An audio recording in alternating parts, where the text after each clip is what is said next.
we saw the truck with the terrorists through my windows. I saw them go down. Over there tomorrow, and also my mind is there. What is happening?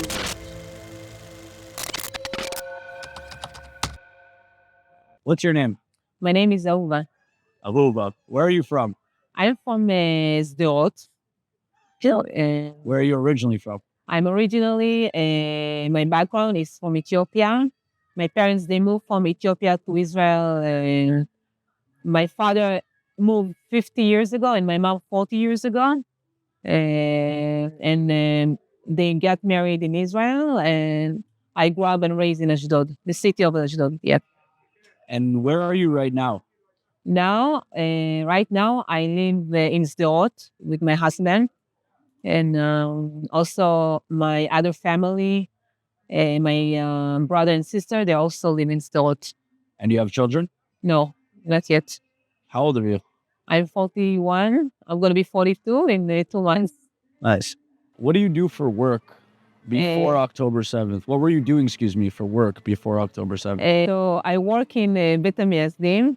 It's a place that visitors come in and exploring the city. The city of Sderot. Yeah, the city. It's a tourist center. Yeah, it's like a tourist center, yeah. What is Sderot known for? What is... Before October 7th, what was the main attractions to Sderot? I think the vibe, it's a very small city. It's like you have very nice people, because I moved to Sderot 6 years ago. And for me to move there, it's scary because of the rocket and Tseva Adom. And it was not easy because of this situation. But it's like I still like the city because of... Why are there so many rockets in Sderot? Why so many? Because I think it's close to the border. It's very... the border of where? Of the border of Gaza. And so before October 7th, you lived a life where rockets were normal? You were constantly under rocket fire? Yeah. Like, it's like a random. It can happen in the middle of the night. It can happen when I'm in the store or where I'm driving, gas station. It can cut you everywhere, the rocket, yeah.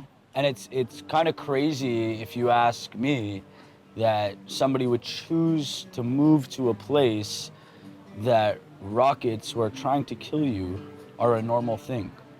I think because I know Sderot since I was a child. My grandfather and my grandmother, they live in Sderot, and they used to live in Sderot. They passed away, and when I was a child, I always visit Sderot to visit my uncle, my aunt, and I always feel a strong connection to the city. And I think I got a lot of my grandfather I used to be admirer of my grandfather because he's an old man. He used to walk and travel around, the neighborhood. And when he hear the sirens, he's like, he doesn't care. He doesn't get panicked. So he just, So you were born with a sense of comfort to the situation that isn't normal. I think we can agree it is not normal to live in an environment that rockets are normal. That is not normal. Yeah. Tell me about where you were and what you were doing on October 7th. I was at the house. Me and my husband, we were sleeping, and also we have a visitor, like my sister and her husband also stay with us. And we just wake up, we hear it's like a normal. We hear the sirens, we went to the shelter and we stayed there, but I was kind of like, I have a strange feeling because it was not a normal. Because normally we have like 2 or 3 or 4 and rocket and you get back to your life or you do whatever you want. And that day it was kind of not normal because the siren, it was non-stop. So I got nervous a little bit, so I keep Shabbat. So I say, okay, I have to check the news, I have to check the Hamal, what's going on. So I check my phone and I see like they have Hadirat Mechablim. Infiltration of terrorists. Yeah, so I thought it's like fake news because we see a lot of fake news, so we get used to that, you know? And Two things that are not normal.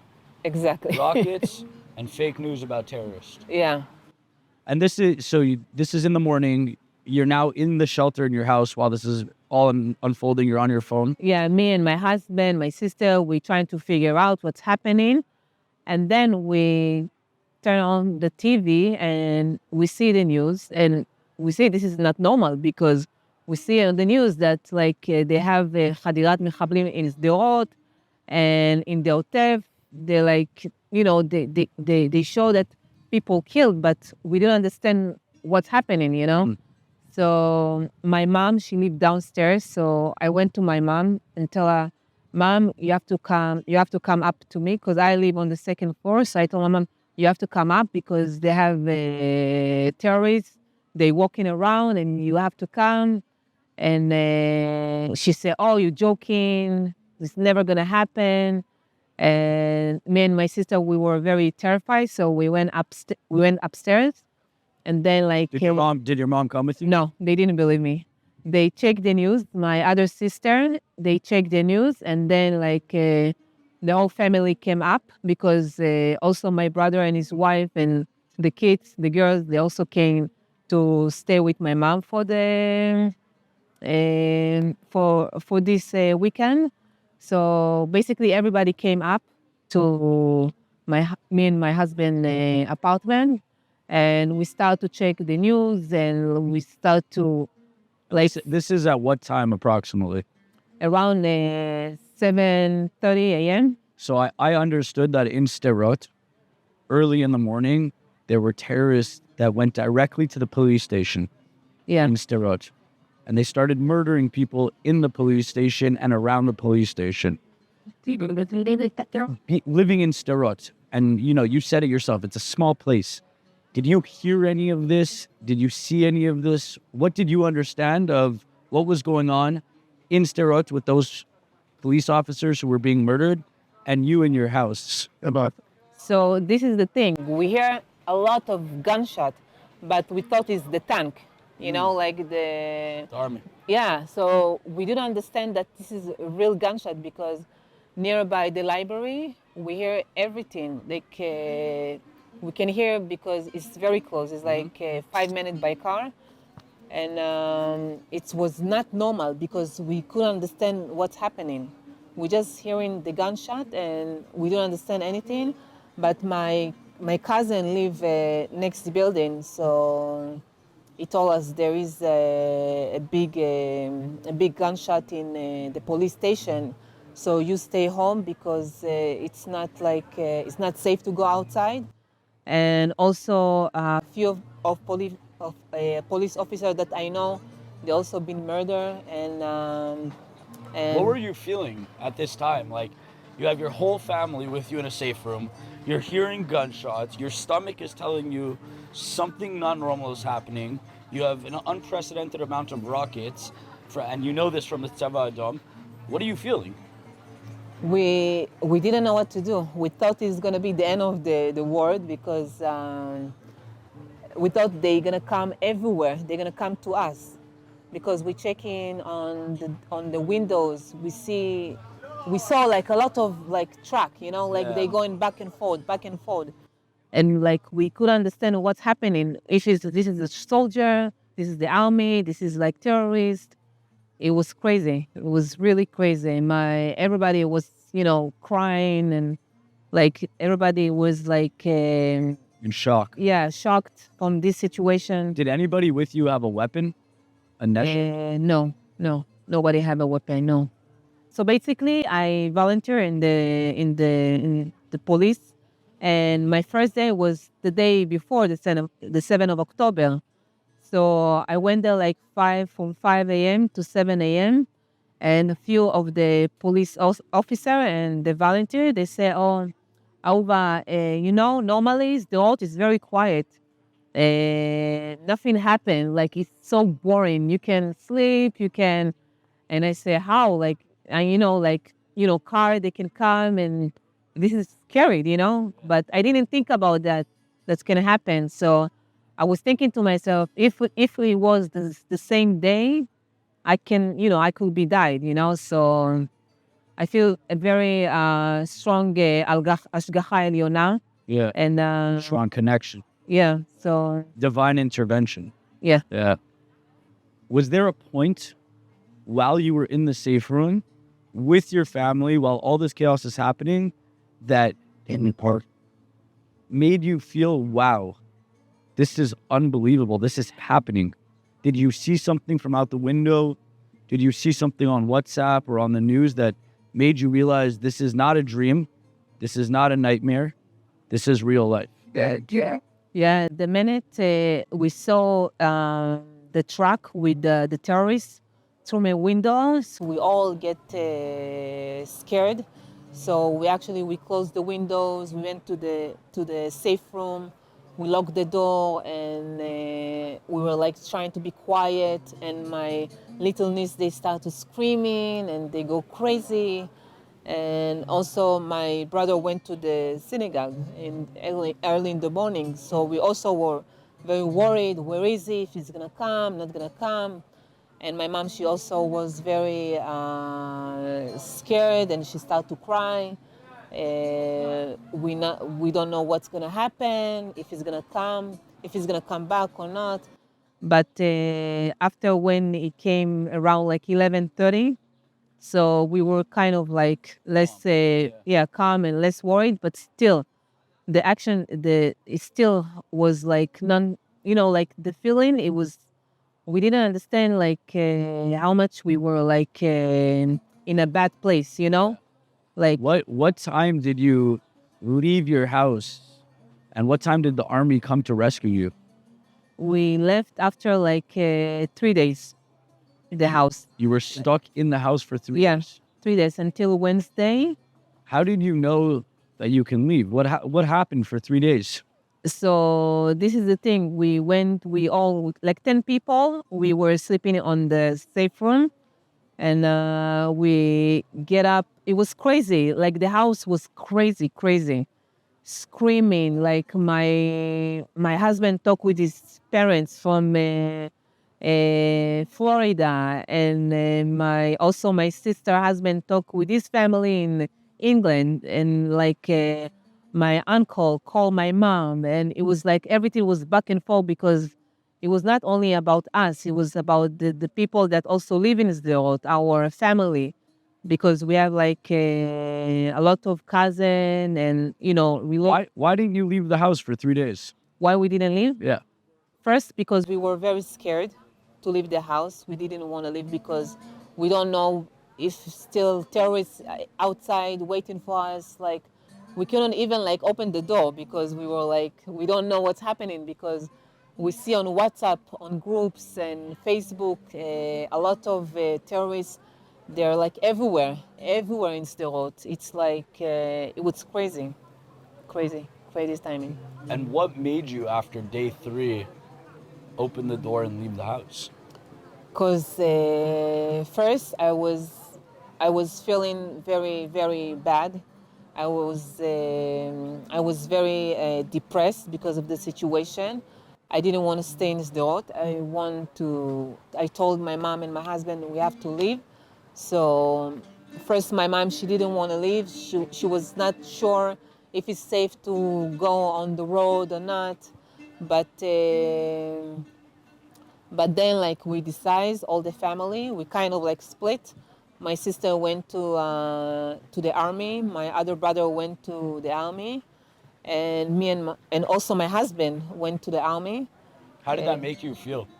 Crazy, because you hear every day people dying, and people like they're going and they're never coming back. It's. So you live this traumatic experience. You're stuck in your safe room basically for 3 days with your entire family, and then you look at your husband and he leaves to go to the army. Yeah. It was like, it felt like, it's like going to be the end of the world. Like, I thought like we all gonna die. We're not gonna. And where did you go? Me and my mom and my sister, we all went to the Dead Sea. We all drove. First, we were planning to go with all the people here, the bus, but it was too chaos. It was so many people, like old people, young, dogs. You see kids crying. It was like very chaos. It was a chaos. And how did you know to go there? We just went. We didn't know. We just went and we just left and we didn't know where we're gonna go. But we went. I heard like they say that if you can come to the Dead Sea and they're gonna help you with the place, hotel, whatever. What was the energy when you arrived to the Dead Sea? You have all these people who are running away from. I was so scared all the way. All the way, I was so scared. Like the minute we arrived in the Dead Sea, I was calm. Really, like not calm. Yeah. Just like I can breathe, you know? You made it. I couldn't breathe, like really, literally. And what did you feel when you got there? You said you were calm, but you know, all these people have just arrived from the most traumatic experience they probably will ever experience, and probably the most traumatic experience most people will not experience. What was the energy? You're with people who are suffering, who just it was crazy. Witnessed to death. Yeah, the energy was really low. It was very heavy. It was, it felt like everybody went something. Everybody went through something. Like, it feel like we were kind of like, you know, like a zombie people, you know? We came to the hotel. We just, you know, like have the room. We didn't know what's going to happen, what we're going to do. If we're gonna go back to, you know, Sderot, or like what is gonna be next. But at the time, people still killed and still we have a war. So it was really, it's like twist my mind, you know, like I didn't think. Yeah.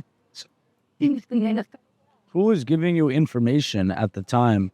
Like the official information when you got to the Dead Sea, when it was time to leave, like when it was safe in Sderot, like how were you getting information? I was in Tel Aviv, and I was getting information from the news, from WhatsApp, from Telegram.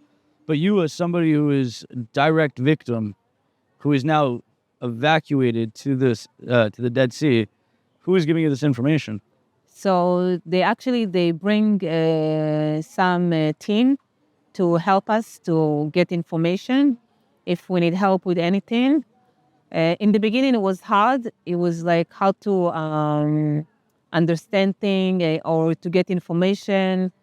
But with the time, we start to look and search and, you know, making a phone call to people also that I know to help us. So... How long were you at the Dead Sea? It was about 3 to 4 months. Yeah. And from the day you got there and the couple days after you got there, you know, you said everybody was like a zombie. At one point, I mean, I was there. At one point, there must have been some sort of change in the energy. People started to realize this was their new home, temporary new home. What moment do you remember that you experienced where you felt a little bit of a shift in this zombie-like feeling to, this is my temporary new situation? What do you mean, like shift? Like to... a mental shift, that you went from feeling this zombie-like feeling, this, I can't believe this just happened, what just happened, we need to digest what just happened, to, that happened, we're now here, this is my new reality for the time being. Do you recall a moment that shift happened, that change happened, a day where you felt, you woke up and you felt, this is my new reality? Yeah, actually, it was, I told to myself, now I'm going to live day by day. It's, this is something that, you know, like I never, ever, like, imagine to myself that, you know, I'm going to get this experience in my life. Never, ever. But now, you know, I tell to myself that, you know, this is my mantra for today. So I live day by day. I appreciate whatever I have. It's not that I don't care about life. I do care. I appreciate the life. I appreciate whatever I have. And, I try to live, like now I'm trying to make it and live the best, make it the best from what I have now. Did it affect your relationship? To be honest, I think it makes our relationship more strong. I think it makes me and my husband to understand that we have each other in a bad and good, and we help each other to grow together. And I think this is something that really strong our relationship. Yeah. Yeah, Yeah. And now you're living back in Sderot yeah, in the same house, yeah. The same apartment. and you're working with the Israel Digital Center. Yeah. And I know you said you wanted to, or you were working on projects with the Israel Digital Center before October 7th. Did your desire to work in the advocacy space grow because of what happened? Yeah, now it makes me. Now I have like a strong emotion to support and like do the asbara for the digital center, because I think it's important to let people know that we are very good people. You know, Sderot is relatively close to Gaza, which is why, you said it's normal, you get rockets, it's something that is part of your life. Because of the distance to Gaza, did you ever have a relationship with people in Gaza, given that you were so close to the border? Never, never, no. I never, I don't believe to have a relationship with this country, with this place that, send us all the time rocket. The reason I asked that question is because a lot of people living in the envelope, Yeah. in the Gaza envelope, brought Gazans into Israel for medical, brought people to work into Israel. So I was wondering if you ever had that experience. No, never. Yeah. You said you have family in Florida. You have Yeah. family in England, extended family. Yeah. A lot is unfolded in America, in Europe, out everywhere outside of Israel, basically, since October 7th, because of what has happened. And a lot of things we're seeing, we saw it last school year on campuses across America. We saw it in the streets. People outright and blatantly sharing misinformation, very toxic rhetoric about Israel. What is your message to those people who may not know what the truth is about Israel? And I think they should come and see how we live, because this is not normal way to live the way we are living, Like we live in under fire all the time. For example, in Sderot for more than 20 years. So this is something not normal to, like a place to live. And I think they need to understand that this is very important to support Israel, and to understand that we have a lot of problem and issues all the time, and hopefully one day everybody gonna be like support Israel and stand with Israel. There's a lot of problems inside the country. Before October 7th, the country was very divided. There was all the judicial reform. People on the left didn't talk to the people on the right. People on the right didn't talk to people on the left. There's a lot of problems. After October 7th, it seemed that we found a sense of unity. Today, 11 months later, we still are feeling now that sense of falling apart for one reason or the other. What is your message to people inside of Israel today, 11 months after what you experienced on October 7th? I think they need to put on the side all the ideas and thought and ego, because I think that's killed the relationship between all the people here in Israel. Because instead of like working together and we all need to be unite together.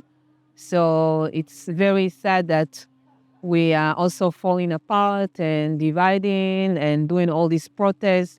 I think this is wasting of time, because we have a lot of hostage and like people, they still like suffering for the family. People went through a lot of in the 7th of October. I think we need to support them and support the tzava and help each other. And I think it's time for peace between us in Israel, all of the people. Yeah. Amen. Yeah. Amen. October 7th affected everybody in Israel. Like there's not a single person in Israel, Jewish, Arab, Christian, Druze, who was not affected by October 7th. However, October 7th also affected every single Jew around the world. What's your message to the Jews around the world who are at a distance, watching and feeling pain inside their hearts? What do you say to them? I told them to be strong and have a faith and pray for all the Jewish people all over the world that like the hostage. First of all, the hostage will come back to Israel, to their family, and also to stop the war, because so many like Israel lost their child. It's very sad, and I hope they're gonna get a good energy from the Israeli people, and they support Israel to stand with them, to stand with us in Israel. My last question for you. Yeah. Outside of the war, outside of Gaza, Hamas, the political problems here in the country, outside of October 7th and all the sadness, you, Ahuva, as an individual, you have dreams. What is your big dream when this all passes, God willing, for your life? For my life, my dream is just to live a normal life with my family, kids, and just me just working and doing like the regular stuff that every family does here. This is my wishes to every family, to have like really like normal life in Israel. I wish that for you too. Thank you. I wish that for everybody here. Thank you. Thank you. And thank you for everything you do. Thank you very much. And I'm sorry that you had to experience so closely October 7th. Yeah. Thank you very much for your support.